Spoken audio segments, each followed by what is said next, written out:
Welcome to Crimes and Mysteries. In today's episode, we will explore a story shrouded in mystery, ancient legends, and unexplained deaths. The Curse of Tutankhamun. Since the discovery of the young pharaoh's tomb, rumors of a deadly curse have haunted all who dared disturb his eternal rest. Get ready to dive into one of the most intriguing mysteries in archaeology. To understand the curse, we need to go back more than 3,000 years to the era of ancient Egypt. When Tutankhamun was pharaoh, he assumed the throne at just 9 years old, and ruled for a brief period, dying at a very young age. His reign was not marked by great achievements, but his premature death at the age of 19, and the discovery of his tomb changed history forever. In 1922, British archaeologist Howard Carter made a revolutionary discovery in the Valley of the Kings. After years of excavations and frustrated searches, he found Tutankhamun's virtually intact tomb, with an impressive wealth of treasures. However, it is said that, along with the treasures, Carter also awakened something dark. Soon after the discovery, rumors of a curse began to circulate. It was said that there was an inscription on the tomb that warned against entering. Although Carter never officially recorded such a warning, Egyptian legends about curses in the tombs of the pharaohs were already well known. The most famous phrase attributed to Tutankhamun's curse was, "Death will come on swift wings to anyone who disturbs Pharaoh's rest."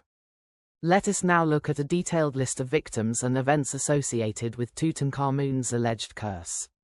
These are some of the best-known cases, always remembering that there are controversies about the real causes of death and the veracity of the curse.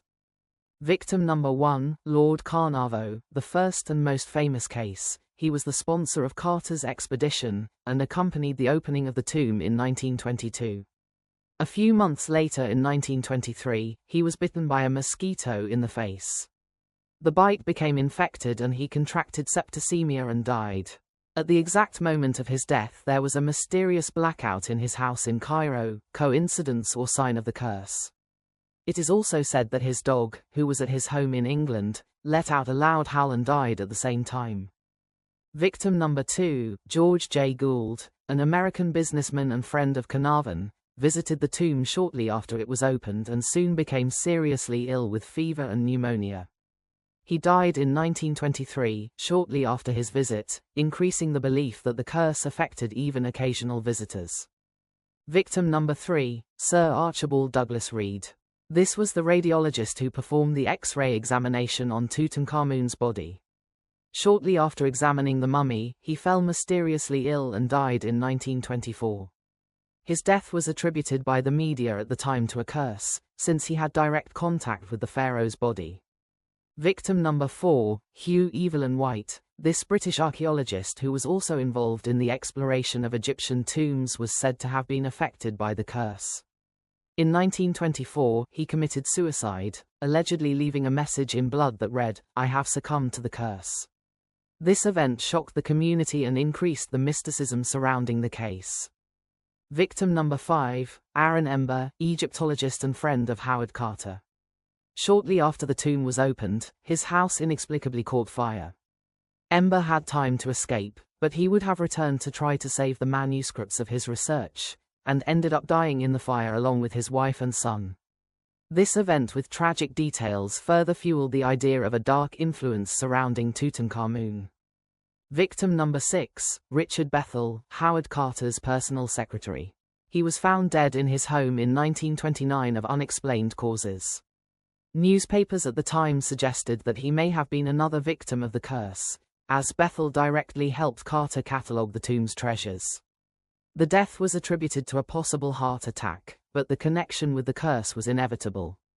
Victim number 7, Howard Carter, the discoverer of the tomb.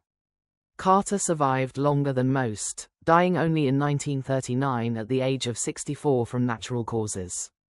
Interestingly, he denied the existence of any curse, although the media of the time tried to associate him with strange events, such as the discovery of a snake in his garden, which the Egyptians considered a bad omen. In addition to fatalities, other strange events were reported. There were reports of unexplained phenomena such as drops in temperature, apparitions and disturbing noises in the vicinity of the tomb and in the areas where Tutankhamun's artifacts were stored. Over time, the idea of the curse spread, fueled by tabloid newspapers and popular imagination. Scientists and researchers have questioned the veracity of this curse, suggesting that the deaths could be coincidental. Some have pointed out that the tomb, sealed for centuries, could contain bacteria or fungi that caused illness among those who opened it. Another factor is that many of the main members of the expedition, including Howard Carter, lived many years after the opening of the tomb, which cast a shadow of doubt on the existence of the curse. But despite scientific explanations and historical analyses, the legend of Tutankhamun's curse persists, the idea that disturbing the eternal rest of the dead can bring terrible consequences. This resonates in many cultures around the world. For many, the mystery is still alive, a reminder of the fascination and dangers associated with ancient civilizations. So what is the truth about Tutankhamun's curse? Was it just a series of tragic coincidences, or was it really the pharaoh's revenge against those who dared to violate his tomb? The story continues to intrigue, even almost a century after the tomb's discovery. Thank you for watching another episode of Crimes and Mystery. If you liked this episode and want to explore more mysteries, don't forget to follow our channel. Tell us, do you believe in the curse of Tutankhamun? Leave your comments on the video. See you in the next episode of Crimes and Mysteries, and remember, every mystery has a story, but not always an answer.